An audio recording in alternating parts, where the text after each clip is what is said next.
అందరికీ నమస్తే అండి. Good morning. ఈనాడు, ఆంధ్రజ్యోతి, సాక్షి మూడు పత్రికల్లో ఉన్న వార్తాంశాలు, వాటిలో వాస్తవాలు, వాటి ఉద్దేశాలు అన్నీ కూడా మనం ఈ వీడియోలో ఉన్నట్టు చెప్పుకుందాం. కంటెంట్ నచ్చిన వాళ్ళు వెంటనే ఛానల్ని సబ్స్క్రైబ్ చేసుకోండి. మనం 2 లక్షల దగ్గరలో ఉన్నాం. 1.94 వచ్చామా, ఇంకా 1.93 ఉన్నామా? 1,93,000 సబ్స్క్రైబర్స్లో ఉన్నాం. మీ అందరూ కూడా షేర్ చేసి ఎక్కువ మంచిగా సబ్స్క్రైబ్ చేస్తే బాగుంటుంది. 2 లక్షలు అయిపోద్ది ఇంకో 10 రోజుల్లో. యాక్చువల్లీ మనం లైవ్ ఇంటర్వ్యూస్ నిన్న ఫస్ట్ ఇంటర్వ్యూ సక్సెస్ఫుల్గా ఫెయిల్ అయింది. దానికి కారణం అక్కడ అంత కంఫర్టబుల్ లేదు. ఆఫీస్లో గన్నవరం యార్లగడ్డ గారి ఆఫీస్లో అంత కంఫర్టబుల్ లేదు. అంత కంజెస్టెడ్గా ఉంది, జనం ఎక్కువ ఉన్నారు. వైఫై ఏమో ఒక రూమ్లో ఎక్కడో ఉంది, అదేమో మనం చేసిన రూమ్లో సిగ్నల్ రావట్లేదు, నెట్ అసలు బాగాలేదు. సో ఆయనకు కూడా షెడ్యూల్, ఇదంతా చాలా ఇబ్బందులు ఉన్నాయి. అదంతా టెక్నికల్ ప్లస్ కంఫర్ట్నెస్, ఇవన్నీ కూడా కొన్ని ఇబ్బందులు ఉండడం వల్ల ఫెయిల్ అయింది. లైవ్ ఫెయిల్ అయింది. కానీ రికార్డెడ్ ఇంటర్వ్యూ నేను ముందు జాగ్రత్తగా లైవ్ చేస్తున్నప్పుడే రికార్డ్ కూడా చేసాం. సో ఆ రికార్డెడ్ నిన్న సాయంత్రం రిలీజ్ చేసాం. అది బాగానే వచ్చింది. అది పూర్తిగా క్లారిటీ అండ్ క్వాలిటీ అన్నీ బాగున్నాయి. సో అది చూడొచ్చు. సో నెక్స్ట్ మనం ఎటువంటి మిస్టేకు లేకుండా ఈ ఫెయిల్యూర్స్ అన్నింటినీ దాటుకొని నెక్స్ట్ ఇంకా ఎల్లుండి నెక్స్ట్ డే అలా ఉంటాయి. అవన్నీ కూడా చూద్దాం. సరే, ఈరోజు బ్యానర్ వార్త ఏంటంటే ఈనాడు, ఆంధ్రజ్యోతి ఒకే బ్యానర్ వార్త. ఈనాడు, ఆంధ్రజ్యోతి. అధికారం తాత్కాలికం. అధికారం అనేది తాత్కాలికం, 5 ఏళ్ళు ఉంటుంది. 5 ఏళ్ళకు ఒకసారి ఖచ్చితంగా ఎన్నికలు జరుగుతాయి. ఎన్నికలు జరిగినప్పుడు గెలవచ్చు లేదా ఓడిపోవచ్చు. సో అదే శాశ్వతం అనుకొని మనమిచ్చే ధృవీకరణ పత్రాలు, మనమిచ్చే పుస్తకాలు ప్రభుత్వ సీఎం ముద్ర వేస్తే వాటిని ఎన్నికల కోడ్ వచ్చినప్పుడు ఎలా తొలగిస్తారు చూడండి. ఇప్పుడు పాఠశాల విద్యార్థులకు ట్యాబులకు సీఎం గారు ఫోటో వేసి నవరత్నాలు ప్రచార చిత్రాలు వేశారు. మరి ఇప్పుడు ఎన్నికల కోడ్ వచ్చినప్పుడు ఇవి ఉండకూడదు. మరి దేం చేస్తారు? ఇది ఉండకూడదు కదా. ఎన్నికల కోడ్ వచ్చింది కదా, ఈ పుస్తకాలు తీసేస్తారా? అట్టలు చింపేసి మళ్ళీ వేరే అట్టలు వేస్తారా? ట్యాబుల మీద అతికిచ్చారు. మరి దీన్ని ఏం చేస్తారు? అలాగే అంగన్వాడీ కేంద్రాలకు సరఫరా చేసిన చిక్కీ కవర్ల మీద జగన్మోహన్ రెడ్డి గారు బొమ్మ వేశారు. గతంలో ఎప్పుడూ ఇంత కక్కుర్తి లేదు. పాల ప్యాకెట్ల మీద జగన్మోహన్ రెడ్డి గారు బొమ్మ వేశారు. మరి ఇప్పుడు ఇవన్నీ ఏం చేస్తారు? యాక్చువల్లీ ఎన్నికల కోడ్ అమల్లో ఉన్నప్పుడు ఇటువంటివి జరగకూడదు. ఇవన్నీ ప్రభుత్వపరమైన వ్యవహారాల్లో ఒక రాజకీయ నాయకుల ఫోటోలు ఉండకూడదు. మరి ఇవేం చేస్తారు? ఇవన్నీ వేస్టే కదా. సో ఎన్నికలు కూడా అమల్లో ఉంది, అదే రాశారు. వీటిని ఎలా ముసిగేస్తారు? స్కూల్ పుస్తకాల నుంచి ఇళ్ల పట్టాల వరకు అన్నిటిపైన జగన్ చిత్రాలే. వైకాపా జమానాలో అంతేలేని ప్రచార యావ, ఎన్నికల సంఘానికి సవాలుగా మారిన చిత్రాలు. ఎస్, ఇప్పుడు ఎన్నికల సంఘానికి సవాలుగా మారింది. అవన్నీ తీయాలి. As per election code rule ఏంటంటే ఎక్కడా కూడా ప్రభుత్వ ఆస్తుల మీద, ప్రభుత్వ సంబంధిత వ్యవహారాల మీద ఒక నాయకుడు ఫోటో ఉండకూడదు. సో ఈసీ ఇవన్నీ కూడా కోడ్కు విరుద్ధం. ఇవన్నీ కూడా ఎలక్షన్ కోడ్ అమల్లో ఉన్నప్పుడు ఇవేమీ ఉండకూడదు. మరి ఇప్పుడు వీటిని ఏం చేస్తారు? అట్టలు చింపేస్తారా? ట్యాబుల్లో ఇవి పీకేస్తారా? లేకపోతే ఈ చెక్కీ ప్యాకెట్లు వెనక్కి ఇచ్చేస్తారా? ఏం చేస్తారు? అది ఇక్కడ సవాల్గా మారింది. ఎన్నికల సంఘానికి ఇదంతా సవాల్గా మారింది. ప్రచార యావతో గత 5 ఏళ్ళు ఎక్కడ వీలుంటే అక్కడ సీఎం జగన్ ఫోటోలు ముద్రించేశారు. చిన్నారులకు ఇచ్చే చిక్కీలు, పిల్లలు చదివే పుస్తకాలు, ట్యాబులు, స్కూల్ బ్యాగులు, రోగులకు చీటీలు, పేదలకు ఇచ్చే ఇళ్ల పట్టాలు, ఆస్తిపత్రాలు, ఇలా ఎక్కడ చూసినా జగన్ బొమ్మే. వైకాపా రంగుల హంగులే. చివరకు మున్సిపాలిటీలు, పంచాయతీల్లోని ప్రజలు కూర్చునే బల్లలు మొదలుకొని చిన్న చిన్న నిర్మాణాలకు వైకాపా రంగులు వేసేశారు. ఇప్పుడు ఎన్నికల నియమావళి అమల్లోకి రావడంతో ఈ అడ్డగోలు ప్రచారానికి ఎన్నికల సంఘం ఎలా కట్టడి చేస్తుందనేది పెద్ద ప్రశ్నగా మారింది. అది పరిస్థితి. ఈ కక్కుర్తి ప్రచారాన్ని ఎలా కంట్రోల్ చేస్తారు? ఆంధ్రజ్యోతిలో కూడా ఆల్మోస్ట్ అదే రాశారు. బొమ్మ వదలాలి, జగన్ బొమ్మల పిచ్చికి కోడి దెబ్బ. పల్లీ చెక్కి నుంచి భూమి పట్టదాకా అన్నిటిపైన జగనన్న. బడి గోడలపై జగన్ పెయింటింగ్లు, పుస్తకాలు, పిల్లల బెల్టులను వదలని జగన్. ఆసుపత్రుల్లో ఓపీ చీటీ పైన ఆయనే. నవరత్నాల లోగో పేరుతో సొంత ఫోటో. ధృవీకరణ పత్రాలన్నీ ఆయన పేరుతోనే. అవన్నీ తొలగించాల్సిందేనని ఈసీ ఆదేశం. జగన్ ఫోటో, పేరు కనిపించకూడదు. రేషన్ వాహనాల బొమ్మలు మూసేయాలి. జగన్ లేకుండానే సర్టిఫికెట్లు జారీ చేయాలి. ఈసీ ఆదేశాల మేరకు ఆయా శాఖల చర్యలు. చూడండి, ఇప్పుడు 2 పత్రికల్లో ఇదే వేశారు. నిజమే కదా. బడి పిల్లలకి ఇచ్చే చిక్కీలపై జగన్ బొమ్మలు. ఇదిగోండి, పీనట్ జాగరీ చిక్కీ, ఏరుశనగ పల్లీలోను బెల్లం ఉన్న చిక్కీ మీద జగన్ అన్న ఫోటో. అలాగే సివిల్ సప్లైస్ వెబ్సైట్లో దర్శనమిస్తున్న సీఎం జగన్ ఫోటో. ఇంకా సివిల్ సప్లైస్ వెబ్సైట్లో ఇంకా ఆయన ఫోటో, చాలా వెబ్సైట్లో ఆయన ఫోటోలు ఉన్నాయి. అంతెందుకండి, రోడ్డు పక్కన ఇంకా సిద్ధం ఫ్లెక్సీలు ఉన్నాయి, ఇంకా అవి కూడా తీయట్లేదు. దుకాణాల ముందు ఇంకా మా నమ్మకం నువ్వే జగన్ అనే హోర్డింగ్లు ఉన్నాయి, అవి కూడా తీయట్లేదు.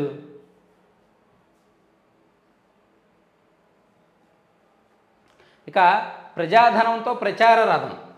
జగన్ ఎన్నికల ప్రచారానికి ఆర్టీసీ బుల్లెట్ ప్రూఫ్ బస్సులు 35 కోట్లతో కొన్న యాజమాన్యం. ఒకటి బెజవాడకు రాక 2 రోజుల్లో ఇంకొకటి కూడా. ఇప్పటికే తాడేపల్లిలో 2 బస్సులు, 3 ఏళ్లకు పైగా వాడను వైనం, వాటిని పక్కన పెట్టి మరీ కొత్తవి. కోడ్ నేపథ్యంలో ఆర్టీసీ నుంచి అద్దెకు ప్రైవేటు బస్సులు అయితే భారం, అందుకే చౌక బేరం అని ఆర్టీసీ నుంచి తీసుకోవడం. ఇదిగోండి, ఎన్నికల ప్రచారానికేమో ఆర్టీసీ డబ్బులు వాడుకుంటున్నారంట. మరి ఇవి కూడా ఈసీ చూడాలి, లెక్క వేయాలిగా. అంతా మన ఇష్టం వచ్చినట్టు చేయడమే. మనం ఏది ఇష్టం అయితే మనం ఏది అనుకుంటే చేసేయడమే. ఎవరైనా వ్యతిరేకిస్తే వాళ్ళ మీద ఒక కులముద్ర, వాళ్ళ మీద ఒక పార్టీ ముద్ర, ఇంకేదో వేసేయడమే. మనకు నచ్చింది మనం చేస్తాం, మనం ఏమనుకుంటే అది చేస్తాం. అది ఎంత చెత్త పని అనేది మనం ఆలోచించాం. అది తప్ప, రైటా, నిబంధనలకు విరుద్ధమా, ఎథిక్సా, మోరల్సా ఏంటి అనేది ఆలోచించాం. మనకి ఏదనుకుంటే అది చేసేస్తాం. ఈ ప్రభుత్వం అలాగే ఉంటుంది. ఎవరైనా ప్రశ్నించినా, ఎవరైనా తప్పు పట్టినా వాళ్ళ మీద నోరేసుకొని పడిపోవడం, వాళ్ళు పలానా కులం వాళ్ళు, వాళ్ళు పలానా పార్టీ వాళ్ళు, వాళ్ళని పలానా ఆర్టిస్టులని ఏడవడం. సిగ్గు లజ్జ ఉండాలి. వాలంటీర్ల వాడకానికి కొత్త డ్రామా. వారికి ఇచ్చిన సర్కారీ సిమ్లు వెనక్కి. ప్రభుత్వంతో సంబంధం లేదని చెప్పే వ్యూహం. యథేచ్ఛగా రాజకీయ ప్రచారానికి వాడకం. ఇప్పటికే కోడ్కు విచ్చలవిడిగా తూట్లు. అధికార పార్టీ అభ్యర్థులతో చెట్టపెట్టాలి. ఇంటింటి ప్రచారం, ప్రలోభాలు. విశాఖ నుంచి గుడివాడ వరకు ఇదే తీరు. వాలంటీర్లకు వైసీపీ ఎమ్మెల్యేల తాయిలేలు. ఈసీ పట్టించుకోవాలని విపక్షాల డిమాండ్. డైలీ చూస్తున్న వాళ్ళు, మన ఛానల్ డైలీ చూస్తున్న వాళ్ళకి నేను కొన్ని సందర్భాల్లో ఒక వర్డ్ వాడాను. ఎన్నికలు వచ్చే సమయానికి వాలంటీర్ల విషయంలో ఈసీ కానీ కోర్టు కానీ ఆన్ పేపర్ ఇస్తాయి, కానీ ఫిజికల్గా వాళ్ళు చేయాల్సిన పని చేసుకుంటారు. గ్రౌండ్ లెవెల్లో వాస్తవానికి వాళ్ళు చేయాల్సిన పని వాళ్ళు చేసుకుంటారు. కానీ ఈసీ మాత్రం ఆన్ పేపర్ ఆదేశాలు ఇస్తుంది.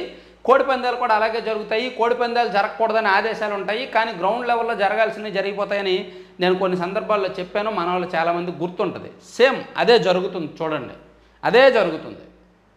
మనం ఏదైతే ముందుగా డిస్కస్ చేసుకున్నామో ఆన్ పేపర్ ఏమంటుంది, ఈసీ వాలంటీర్లను ఎన్నికల విధులకు వాడకూడదు అంటది. ఆన్ పేపర్ కోర్టు కూడా చెప్తుంది అవసరమైతే. అలాగే జిల్లాల కలెక్టర్లు కూడా ఉత్తర్వులు ఇస్తారు. వాలంటీర్లు ఎవరు ఎన్నికల విధుల్లో పాల్గొనకూడదు, అలా పాల్గొంటే చట్ట ప్రకారం చర్యలు తీసుకుంటాం అంటారు.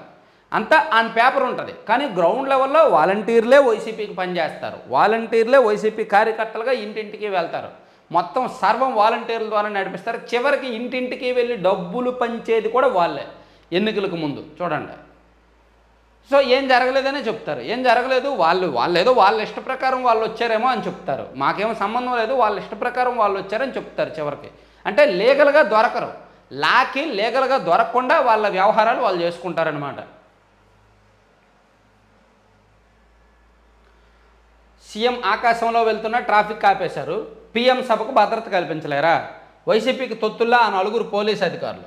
DGP, intelligence DG, Guntur range IG, Palnadu ఎస్పీలను ఎన్నికల విధుల నుంచి తొలగించండి. కోర్టు వచ్చిన కొందరు పోలీసులు బరితెగింపు. ఎన్డీఏ నేతలు. రాష్ట్ర ఎన్నికల ప్రధానాధికారి మీనాకు ఫిర్యాదు.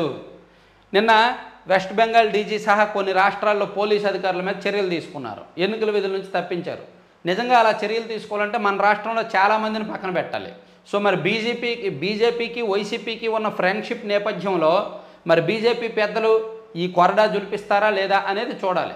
బీజేపీ వ్యతిరేక రాజకీయ పార్టీలు అధికారంలో ఉన్న రాష్ట్రాల్లో పోలీసు అధికారులను మార్చారు. తృణమూల్ కాంగ్రెస్, వెస్ట్ బెంగాల్ డీజీపీని మార్చారు కదా.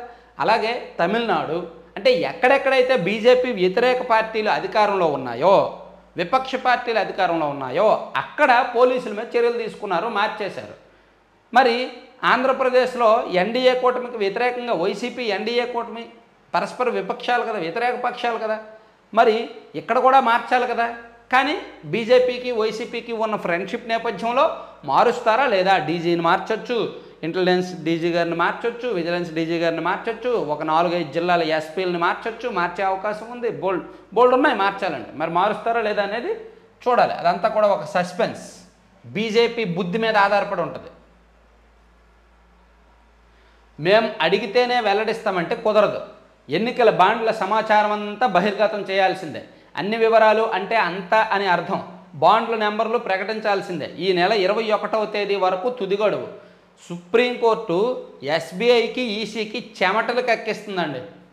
ఎన్నికల బాండ్ల విషయంలో ఎంత గోప్యత, ఏదో ఒక అడ్డదారిలో గోప్యత పాటించాలని ఎస్బీఐ చూస్తున్నప్పటికీ, ఎందుకంటే వాళ్ళు బహిరంగపరిచేస్తే రాజకీయ పార్టీల భోగోతాలు, రాజకీయ పార్టీలకు కొన్ని సంస్థలకు ఉన్న అంతర్గత వ్యవహారాలు బయటకు వచ్చేస్తాయి. సో అలా బయటకు రాకుండా ఏదో ఒక విధంగా దాన్ని దాచిపెట్టాలని చూస్తున్నప్పటికీ సుప్రీంకోర్టు ఒప్పుకోవట్ల. మేము అడిగింది ఇవ్వాల్సిందే, మేము బాండ్ల నెంబర్లు అడిగాము, ఆ బాండ్ల నెంబర్లు ఇవ్వాల్సిందే. ఆ నెంబర్లు ఉంటేనే బాండ్ల మీద నెంబర్లు ఉంటాయి. అవే నెంబర్లు పార్టీలు క్యాష్ చేసుకున్న దాని మీద ఉంటాయి. ఈ నెంబరు ఆ నెంబరు మ్యాచ్ అయితే ఈ బాండు ఆ పార్టీకి వెళ్ళినట్టు మనకి ఓపెన్గా తెలిసిపోద్ది, మనలాంటి యూజర్లందరికీ, ప్రజలందరికీ. సో అందుకు ఎస్బీఐ దాస్తుంది, కానీ సుప్రీంకోర్టు ఒప్పుకోవట్ల. ఎన్నికల బాండ్ల సమాచారం అంతా బహిర్గతం చేయాలి. అన్ని వివరాలు అంటే అంతా అని అర్థం. బాండ్ల నెంబర్లు ప్రకటించాల్సిందే. ఈ నెల 21వ తేదీ తుది గడువు. ఎస్బీఐకి స్పష్టం చేసిన సుప్రీంకోర్టు. విచారణ సందర్భంగా బ్యాంకు వైఖరిపై రాజ్యాంగ ధర్మాసనం తీవ్ర ఆగ్రహం. చూడండి, ఎస్బీఐ దాగుడు మూతలాడుతుంది, ఏదో ఒక విధంగా తప్పించుకోవాలని చూస్తుంది. సుప్రీంకోర్టు మాత్రం ఒప్పుకోవట్ల.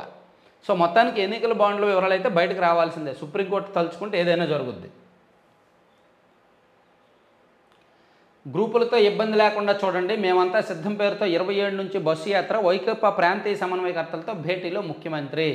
అభ్యర్థుల ఎంపికలో భాగంగా 81 అసెంబ్లీ 18 లోక్సభ నియోజకవర్గాల్లో మార్పులు చేర్పులు చేసినందున వాటిల్లో కొత్త అభ్యర్థులకు స్థానికంగా గ్రూపులతో ఇబ్బంది లేకుండా చూడాలని వైకాపా ప్రాంతీయ సమన్వయకర్తలను ఆ పార్టీ అధ్యక్షుడు ముఖ్యమంత్రి జగన్ ఆదేశించారు.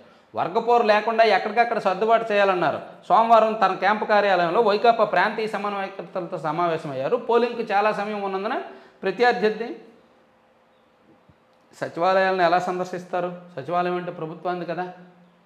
సో 21 రోజుల పాటు 21 లోక్సభ నియోజకవర్గాల్లో పర్యటిస్తారంట. బహిరంగ సభలు, బస్సు యాత్ర అన్నీ ఉంటాయి. సో ఈ సాక్షిలో బ్యానర్ వార్త అదే. ఈరోజు 27 నుంచి బస్సు యాత్ర, మేమంతా సిద్ధం అనే పేరుతో ఇడుపులపాయ నుంచి వైఎస్ఆర్సీపీ ఎన్నికల ప్రచార భేరీ శ్రీకారం చుట్టనున్న సీఎం వైఎస్ జగన్. సిద్ధం సభలో నిర్వహించిన 4 జిల్లాల్లో మినహా మిగిలిన అన్ని జిల్లాల్లో బస్సు యాత్ర 21 రోజుల పాటు ఇచ్చాపురం వరకు కొనసాగింపు. ప్రతిరోజు ఒక జిల్లాలో ఉదయం వివిధ వర్గాల ప్రజలతో సమావేశం. మరి అయితే బారికేడ్లు ఉండవు, పరదాలు ఉండవు. పరదాలు ఉండవు. ఇన్నాళ్ళ తర్వాత 5 సంవత్సరాల తర్వాత సీఎం గారు జనంలోకి వితౌట్ బారికేడ్స్ అండ్ వితౌట్ పరదాలు వస్తున్నారన్నమాట. గ్రేట్ థింగ్, అప్రిషియేట్ చేయాల్సిన వాస్తవం. మళ్ళీ ప్రజలతో మమేకం అవ్వడం అంటే మామూలు విషయం కాదు. సో నెక్స్ట్ సీఎం అయ్యాక అవసరమైతే గోడలు కట్టేయచ్చు. ఇన్నాళ్ళు ప్రజలు బయటకు రాకుండా బారికేడ్లు అడ్డం పెట్టారు. నెక్స్ట్ సీఎం రెండోసారి అయ్యాక గోడలు కట్టేయచ్చు అవసరమైతే. బస్సు యాత్ర పూర్తయ్యేసరికి ప్రజాక్షేత్రంలోనే ముఖ్యమంత్రి పూర్తయ్యే వరకు ఇప్పటికే 4 సిద్ధం సభలు సూపర్ హిట్. 175 శాసనసభ, 24 లోక్సభ స్థానాలకు అభ్యర్థులు ఖరారు. 58 నెలల్లో చేసిన మంచిని వివరించడం జగన్. అక్కడ రాయాల్సింది ఇక బారికేడ్లు పరదాలు ఉండకుండానే మంచిని వివరించడం జగన్ అని రాయాల్సిందే. 2014లో ఇచ్చిన హామీలు అమలు చేయని టీడీపీ, జనసేన, బీజేపీ కూటమి ఇప్పుడు అదే కూటమి మళ్ళీ మోసం చేయడానికి వస్తుందని ప్రజలను అప్రమత్తం చేయనున్న జననేత. మద్య నిషేధం మీద ఏమైందో కూడా చెప్పండి. మేము మద్య నిషేధం చేస్తామన్నాము కానీ చేయలేకపోయాం అనే విషయం చెప్పండి. మేము సిపిఎస్ రద్దు చేస్తామన్నాం కానీ చేయలేకపోయామనే విషయం చెప్పండి. మేము 25 లక్షల ఇల్లు కట్టిస్తామన్నాం కానీ కట్టించలేకపోయాము అనే విషయం చెప్పండి. మేము పోలవరం కట్టించేస్తామన్నాం 2021కి కానీ కట్టించలేకపోయాము అనే విషయం చెప్పండి. మేము రాజధాని లేకుండా చేసాము ఈ రాష్ట్రానికి అనే విషయం కూడా చెప్పండి. చెప్పి అప్పుడు మన రాజకీయం మనం చేసుకోవచ్చు. తర్వాత కూటమి ఆశలు పటాపంచలు. 3 పార్టీల అనైతిక కలయికకు ప్రజాస్పందన కరువు. తాడేపల్లిగూడెం, చిలకలూరుపేట సభలు 2 అటర్ ఫ్లాపే. పాపం ఎప్పుడో మీటింగ్ అయిపోయిన తర్వాత వెళ్ళి వెనక నుంచి వెళ్ళి ఫోటోలు తీసుకున్నారు. ఇదిగోండి ఇవన్నీ వెనక ఫోటోలే కదా, కుర్చీలు ఫ్రంట్ సైడ్ కాదు బ్యాక్ సైడ్. బ్యాక్ సైడ్ అంటే వెనక నుంచి వెళ్ళి ఫోటోలు తీసుకున్నారు. ఇప్పుడు ఒక ఊర్లో మీటింగ్ అవుతుంది. మీటింగ్ అంతా అయిపోయింది, మొత్తం మీటింగ్ అయిపోయి లాస్ట్లో ఉన్నారు. లాస్ట్లో ఎవరి కాళ్ళు వెళ్ళిపోతూ ఉంటారు. ఆ టైంలో మనం వెళ్ళి ఖాళీ కుర్చీలు ఫోటోలు తీసి ఇదనమాట మన పత్తి వ్యాపారం. కాపు కమ్మ సామాజిక వర్గాలు బలంగా ఉండే ప్రాంతాలైన ప్రయోజనం శూన్యం. చిలకలూరుపేట సభ జరిగిన తీరుపై 3 పార్టీల నాయకులు, కార్యకర్తల నైరాశ్యం.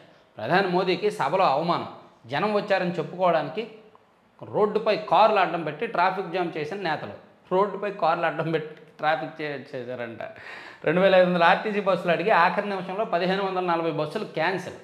మైక్ టవర్లపై కార్యకర్తలను ఎక్కించి టీడీపీ అతి చురకలు వేసిన ప్రధాని. మరీ రాశారండి. మరి ఓవర్ ఆ రాతలన్నీ మరీ ఓవర్గా లేవు. కార్యకర్తలను మైక్ టవర్ల మీద ఎక్కించారంట. సాధారణంగా ఏ రాజకీయ పార్టీ సభలు జరిగినా కార్యకర్తల మీద కార్యకర్తలు అనేవాళ్ళు మైక్ టవర్ల మీద, గోళ్ల మీద, చెట్ల మీద, బిల్డింగ్ల మీద ఎక్కడం సర్వసాధారణం. ఎక్కించేది ఎవరు ఉండరు. మరి రాయొచ్చు కానీ మరి ఇంత చీప్గా రాస్తే ఎలా? నవ్వుకుంటారు పాపం. వైసీపీ వాళ్ళే నవ్వుకుంటారు అది చూసి. మరీ చిల్లర అయిపోతుంది పేపర్. సర్లే, ఎంతైనా ఈ రాష్ట్రానికి గుండెకాయ, ఈ రాష్ట్రంలో ఎంతోమందికి ఆదర్శనీయంగా ఉన్న పత్రిక ఏది మన సీమరాజా అన్నట్టు ఒక 5 అటు ఇటుగా 175కి 175 రావడంలో కీలక పాత్ర పోషిస్తున్న పేపర్ కదా. సో చదువుదాం. పోలింగ్ శాతం పెంచండి, గతంలో తక్కువ నమోదైన పోలింగ్ కేంద్రాలు, అసెంబ్లీ లోక్సభ స్థానాలు గుర్తించండి, ఓటర్ల భాగస్వామ్యం. ఈసారి వచ్చేస్తాయిలే. ఈసారి దొంగ ఓట్లు ఎక్కువ ఉన్నాయి, పోలింగ్ శాతం పెరిగిపోద్ది, నో ప్రాబ్లం. ఈసారి దొంగ ఓట్లు ఎక్కువగా ఉన్నాయి, పోలింగ్ శాతం బాగానే పెరుగుద్ది, అందులో ఏం ఇబ్బంది లేదు. కడప లోక్సభ స్థానం నుంచి షర్మిల పోటీ, కాంగ్రెస్ వర్గాల్లో ప్రచారం. కడప లోక్సభ స్థానం అంటే రిస్క్ అమ్మా. పోన్లే, వైసీపీ ఓడిపోవడానికి ఉపయోగపడద్దాం. కడప లోక్సభ స్థానం నుంచి ఏపీసీసీ అధ్యక్షురాలు షర్మిల పోటీ చేస్తారని కాంగ్రెస్ వర్గాల్లో ప్రచారం జరుగుతుంది. అధిష్టానం ఆదేశాల మేరకు కడప నుంచి బరిలోకి దిగే అవకాశం ఉందని కాంగ్రెస్ అభ్యర్థులు తొలి జాబితాలో షర్మిల పేరు ఉండనున్నట్టు ఆమె సన్నిహిత వర్గాలు చెప్తున్నాయంట.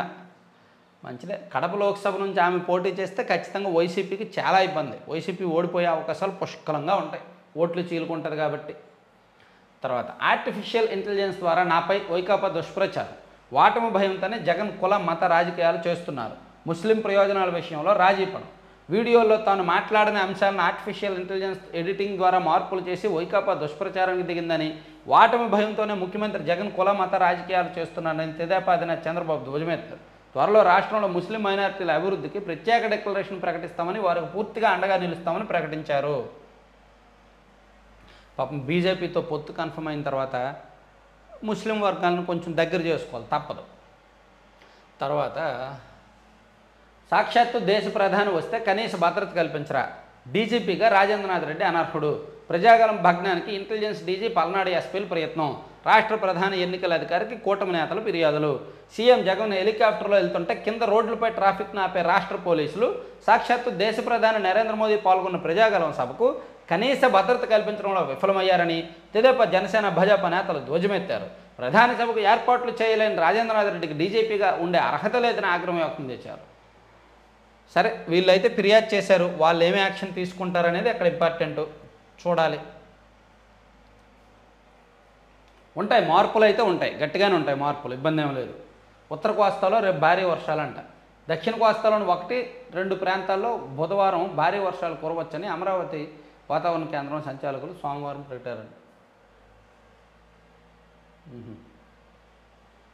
దోచిపెట్టాలని దాచిపెట్టారు. మంగంపేట ముగ్గురాయి టెండర్ల రద్దు వెనక రహస్యం ఇదే. ఈ ఏడాది నిండుకోనున్న ఏ గ్రేడ్ నిల్వలు, ఆ తర్వాత గ్రేడ్లకు డిమాండ్తో రెట్టింపు కానున్న ధర, దీనిని గుట్టుగా ఉంచి సిడి గ్రేడ్లకు 5 ఏళ్ల టెండర్.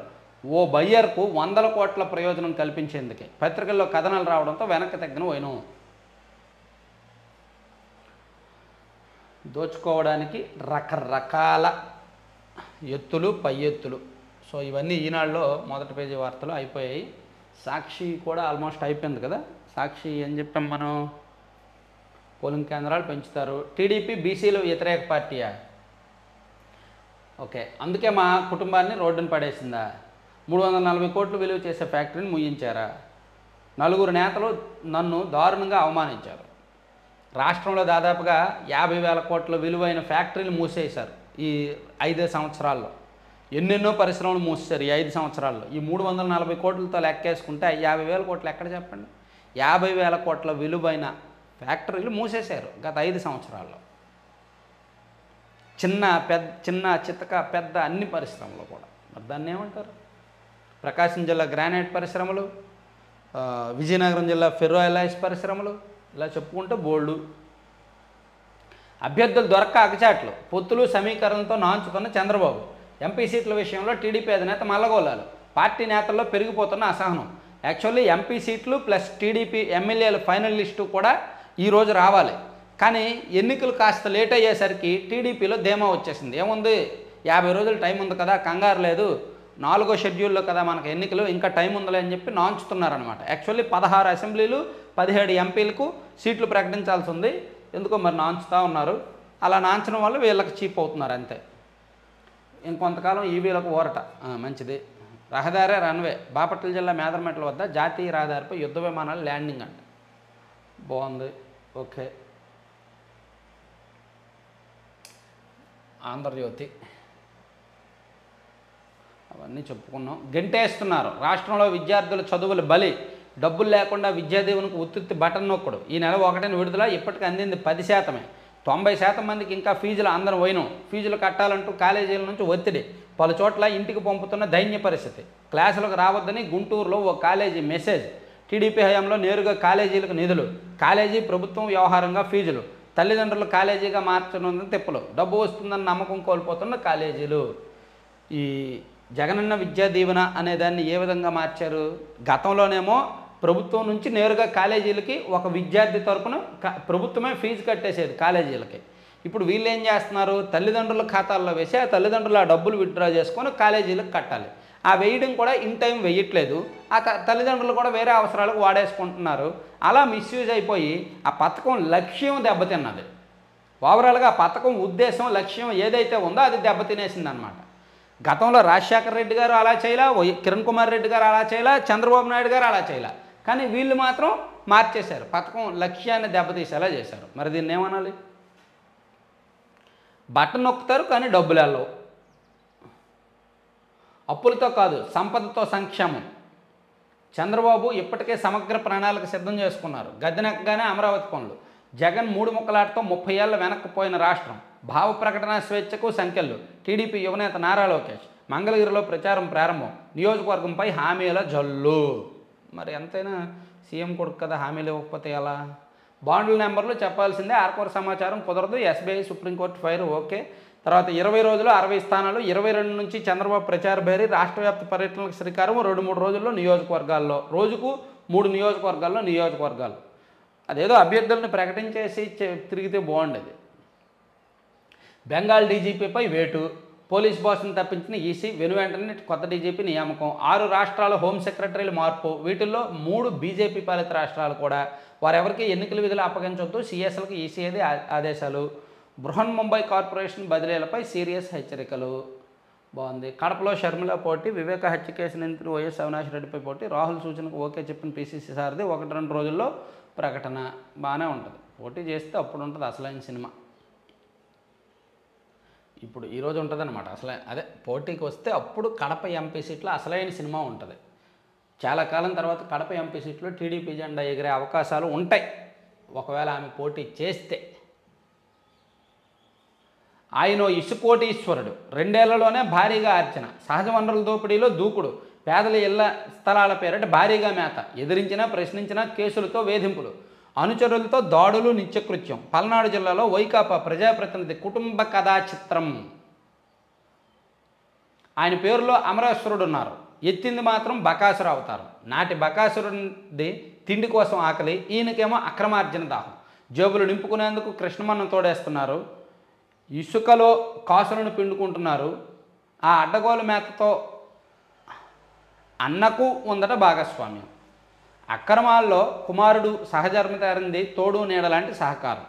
వెరసి వీరి కుటుంబ కథా చిత్రంతో దౌర్జన్యమే కథా వస్తువు. ఈనాడులో పల్నాడు జిల్లాలోని ఒక ప్రజాప్రతినిధి గురించి రాశారు. పేరులో అమరేశ్వరుడు అని ఉంటుందంట.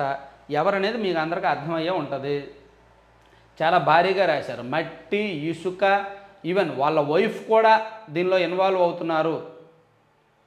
ఈ ప్రజాప్రతినిధి తనయుడు ఇటీవల ఒక మండలంలో కొందరిని వెంటబెట్టుకొని వెళ్ళి తెదేపా కార్యకర్తపై దాడి చేసి వీరంగం చేసినా కేసు నమోదు కాలేదు. ప్రజాప్రతినిధి సహధర్మచారిని ఆయనకు నీడగా వ్యవహరిస్తారు. ఈమె ఏకంగా అధికారులతో సమీక్షలు నిర్వహిస్తారు.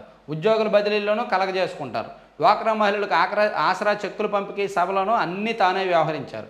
ఇంటింటికి తిరుగుతూ కుక్కర్లను పంపిణీ చేసి తన భర్తకు అండగా నిలవాలని కోరారు. నీకిది నాకది ఇద్దరం.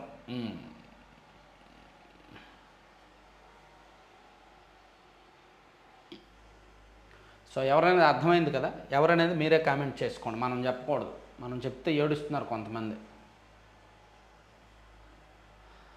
పల్నాడు ఎస్పీ రవిశంకర్ రెడ్డిపై వేటు. ప్రధాని పాల్గొన్న ప్రజాగలం సభలో భద్రతా వైఫల్యంపై కేంద్ర నిఘా విభాగం నివేదిక. చూడాలి, జరగాలి, చాలామందిని జరగాలి. ఆప్ నేతలకు 100 కోట్ల చెల్లింపులతో కవిత పాత్ర. తర్వాత వాటిని రాబెట్టుకోవడానికి అక్రమార్జన. పత్రికా ప్రకటనలో ఈసీ వెల్లడి. 100 కోట్లు చెల్లించారంట ఆప్ నేతలకు. సరే, ఇవి 3 పత్రికల్లో ఉన్న వార్తాంశాలు. మరిన్ని కీలకమైన అంశాలతో నెక్స్ట్ వీడియోలో చేద్దాం. Thank you.